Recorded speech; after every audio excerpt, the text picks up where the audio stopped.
Assalamualaikum warahmatullahi wabarakatuh. Kali ini teman-teman kita akan membahas sesuatu yang luar biasa, sesuatu yang belum pernah ada, ya. Kali ini kita akan membahas langsung dengan beliau-beliau. Saya nyebutnya beliau-beliau. Kita akan membahas diskusi dengan Kanjeng Sunan Wali Songo. Kali ini kita akan membahas dengan Kanjeng Sunan Bonang dengan materi ziarah kubur itu bagaimana sih? Ziarah kubur itu bagaimana yang seharusnya? Nah, kita akan langsung bertanya ke Kanjeng Sunan Bonang. Pertanyaan adalah, saya perkenalkan dulu, Assalamualaikum warahmatullahi wabarakatuh, Kanjeng Sunan Bonang. Waalaikumsalam warahmatullahi wabarakatuh. Terima kasih Kanjeng Sunan Bonang sudah menyempatkan diri. Ada satu pertanyaan Kanjeng Sunan tentang ziarah kubur. Ada yang mengatakan boleh dan tidak dan sebagainya. Ada yang ziarah ke keluarga bahkan sampai makom yang dianggap keramat, mungkin juga ke makomnya Kanjeng Sunan. Nah, kami ingin tahu nih, bagaimana sebenarnya sih menurut Kanjeng Sunan Bonang tentang segala hal yang berhubungan ziarah ke alam kubur, ziarah ke makom. Silakan Kanjeng Sunan. Assalamualaikum. Ke makom wali saya luruskan. Ke makom aulia. Ke makom aulia. Iya, kita ke makom aulia aja, bukan ke makom biasa gitu. Iya, maaf, maksudnya adalah bagaimana sih ziarah ke makom aulia atau ke makom wali itu menurut Wali-wali Songo. Wali-wali Songo itu menurut Kanjeng Sunan Bonang. Monggo Kanjeng Sunan disampaikan buat kami. Sebelumnya saya ucapkan A'udzubillahi minasyaitonirrajim. Bismillahirrahmanirrahim. Asyhadu an la ilaha illallah wa asyhadu anna Muhammadar Rasulullah. Allahumma shalli ala sayyidina wa ala ali sayyidina Muhammad. Jadi dengan bertambahnya kurun waktu zaman, yang untuk saat ini yang saya lihat ada yang kebablasan ziarah kubur wali ini. Dalam arti yang nggak enaknya, yang negatifnya, seolah-olah mendoakan Allah, kufur, musyrik. Contohnya apa? Lebih fokus kepada aulianya Allah daripada Allahnya. Aslinya sebenarnya ziarah kubur itu untuk mencari ketenangan, untuk menghilangkan kegelisahan jiwa kita. Karena persoalan hidup, karena penyakit, karena apa, keinginan yang kita terkabul, ya kan? Nah, sehingga kita mencari-cari untuk mendekatkan diri ini dengan Allah. Karena selama ini mungkin kita karena kebentur pekerjaan, karena kesibukan, karena apa, kita agak lalai dekat dengan Allah kan. Tiba-tiba kita mendapatkan masalah, sehingga kita memerlukan pertolongan Allah. Nah, sehingga kita ziarah kubur.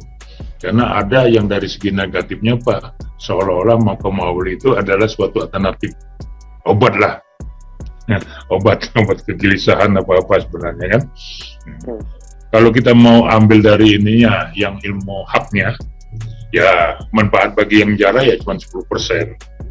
Justru yang berkah itu yang dijarahin, yang meninggal 90%. Kenapa? Mengharapkan bantuan. Karena kan Allah Maha Adil kan. Jadi doa-doa orang-orang yang soleh, yang ini kan masih anak turunan kita yang meninggal kan masih diterima sama Allah kan doanya. Ya kan? Itu aja. Nah, sekarang ini gimana caranya merubah image yang negatif tadi? Seolah-olah kalau jarak kuburan Sunan Bonang ke makam Sunan Bonang, masalah Anda selesai. Contoh seperti kemarin Hovifah, Gubernur Surabaya. Ya, kita bertanyakan sama dia, jarak dia ke kubur Sunan Bonang itu apa? Nah, yang jawab ya hanya Hovifah. Nah, jadi pertanyaan cuma dua kan. apa itu dari pahamnya Hovifah, apa ada masukan dari orang-orangnya kan. Cuman ada efek-efek samping positifnya ada juga kan. Apa? Wah, berkat mungkin jarak Sunan Bonang Hovifah jadi gubernur ya kan. Nah, ya. Jadi itu kan apa hak-hak seseorang kan, bagaimana dia jarak ke kubur itu. Jadi bagi Pak Muhammadiyah apa nggak bisa. Kenapa? Cuma itu ya ada rahasia, di balik itu ada rahasia Allah kan. Cuman yang saya bahas cuma syariatnya aja. Kalau haknya saya nggak bisa, itu rahasia Allah kan, benar? Iya. Paham? Kalau hak itu kan nggak bisa dibahas kan, itu hak Allah kan? Iya. Cuman syariatnya aja, lahiriahnya aja kan. Ya mbok kalau bisa jarak ke kubur itu ya jangan berpikiran-pikiran ya seperti mengkultuskan walinya apa jangan, karena wali itu kan maka jadi wali karena dia kan sudah percaya sama Allah segala macam, takwa segala macam, belajar sabar, nggak takut dengan kekurangan, nggak takut kemiskin segala macam, banyak kalau diceritakan kan. Nah seharusnya kan jarak ke kubur itu minimal mencontoh kan? Ya? Yeah. Jangan mengatakan begitu datang langsung selesai masalah Anda nggak bisa. Yang bisa menyelesaikan hanya Allah. Nah itu yang perlu diperbaikin. Nah, sekarang ini udah kelewatan kebablasan. Makanya pemuka-pemuka agama, menteri agama segala macam lo nggak ada supi-supi tempat begini itu nggak ada. Ya, penerangan. Iya. Ya, nggak ada kan? Seharusnya kan diperbaiki kan dari segi akidahnya, dari kita syariatnya kan, dari lagi perbuatannya kan, ya. Nah ini yang harus kita bicarakan detail nanti. Ya. Gimana dari kita rumah itu kenapa kita jarak Sunan Bonang ya kan? Nah, ya kan? Karena lah dari lagi ilmu akal kan nggak mungkin orang mati bisa bicara dengan orang hidup kan? Di Al-Quran juga ada kan? Orang yang udah mati itu nggak bisa berhubungan dengan orang hidup lagi kan? Iya. Tapi itu kan dari akal, dari ilmu syariat, dari segi ilmu hak ya nggak bisa. Ada orang yang bisa bicara langsung dengan aulia Allah yang sudah meninggal. Nah jadi paham-paham yang begini nih kan akhirnya kan sehingga jadi perdebatan kan. Iya. Ada yang nggak mau punya risiko ya seperti Muhammadiyah, daripada banyak mudorotnya daripada manfaatnya, mendingan nggak usah, mendingan gua itikaf aja di masjid, ya kan? Salat 2 rakaat, ya kan gitu. Bagi orang-orang NU, ya siapa tahu, ya kan? Ya, yang penting lakonin dulu, kerjakan dulu, ya kan? Iya, yang penting saya yakin kok. Itu kan wasilah, jembatan untuk supaya kabul sama Allah. Masa minta sama langsung sama Allah? Emang gua siapa? Udah hebat apa? Kan gitu. Gitu. Nah, tapi bagi yang istilahnya yang jarak sampai berjuta kan dari Januari sampai Desember itu kan kasihan ya, sampai mengkultuskan orang mati jadinya nanti. Nah itu harusnya diterangkan, banyak-banyak diterbitkan buku-buku pembelajaran agama ya. Betul. Nah itu jangan ngurusin kuota haji aja, umroh aja kan. Iya kan, jangan infrastruktur aja yang diurus kan. Ya ini apa, segi apa? Fisik. Segi rohaninya juga perlu juga kan, orang itu dikasih kan.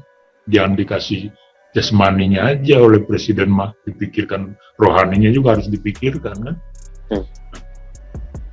Lihat aja berapa per hari orang jarak ke makom-makom wali-wali kan. Itu bagus, tapi cara dia jarak itu apa ngerti apa enggak?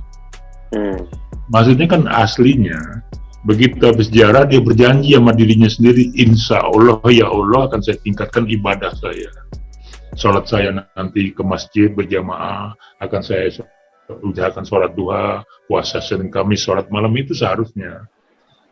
Kenapa Allah itu menjanjikan kalau cinta taat pada Allah, insya Allah martabat derajat hidupnya diangkat. Itu kira-kira kesimpulannya. Isinya kira-kira gitu. Jadi begitu habis jarak ke kubur, kenapa Sunan Bonang kok diangkat Allah derajat martabatnya? Kita pelajarin kehidupannya. Oh iya gini. Jadi Sekarang ini kita harus banyak menanamkan kesabaran supaya jangan gelisah. Kita harus mensyukuri yang diberikan Allah, ya kan? Kan gitu. Iya. Baik. Nah, tinggal nanti kan pembelajarannya gimana sikap kita menghadapi COVID-19 ini dalam keadaan udah terpuruk 1 tahun ini, gimana cara kita, ya kan, biar ditolong Allah, ya kan? Apa kita tingkatkan sholat kita ke masjid, apa kita nanti melakukan suatu ibadah yang khususon, ya kan? Nah, contohnya yang diajarkan, ya kan, seperti itikaf di masjid dari maghrib sampai isya, ya kan, sambil banyak-banyak mengucapkan istighfar dan memohon pertolongan Allah, ya kan, memohon dimaafkan kelalaian kita selama ini karena kesibukan kita, karena masalah ekonomi, masalah kehidupan, kan gitu. Nggak usah bicara hadis, nggak usah bicara kitab dulu, bicara hari-hari aja dulu, bicara yang simple yang mudah aja dulu, ya. Gimana kita nggak terlalu gelisah, gimana kita nggak terlalu khawatir, ya. Iya, betul. Ya. Sekarang ini kan kita untuk mengobatin kegelisahan itu, kekhawatiran hidup itu gimana, kan? Ngadunya di mana? Ya. Ya. Iya. Ya. Bagi-bagi bapak-bapak yang di atas itu pernah nggak terpikir kalau orang-orang di kampung, ya kan, sekarang ini kepuruk, ya kan? Betul. Ya, nyindir Jokowi kan, jangan infrastruktur aja yang dipikirin, kan, pertanian itu kan digalakkan juga, ngurusin jembatan aja, jalan layang aja, nggak ada yang lain. Habis ngutangnya pakai bangun itu aja. Nah, enak yang punya mobil dealer kan tambah laku, kan. Yang petani ya tambah susah, irigasinya nggak jalan, pupuknya mahal, harganya nggak punya ketentuan, bulognya juga kelihatan nggak benar, udah tahu stoknya cukup malah mau ekspor, ya kan? Ya kan? Mau impor, ya. Iya, tapi udah malu kan, dia nggak jadi diimpor kan, karena udah cukup. Surabaya udah cukup berasnya untuk sampai menjelang Lebaran. DKI udah cukup, ngapain mau impor lagi, ya?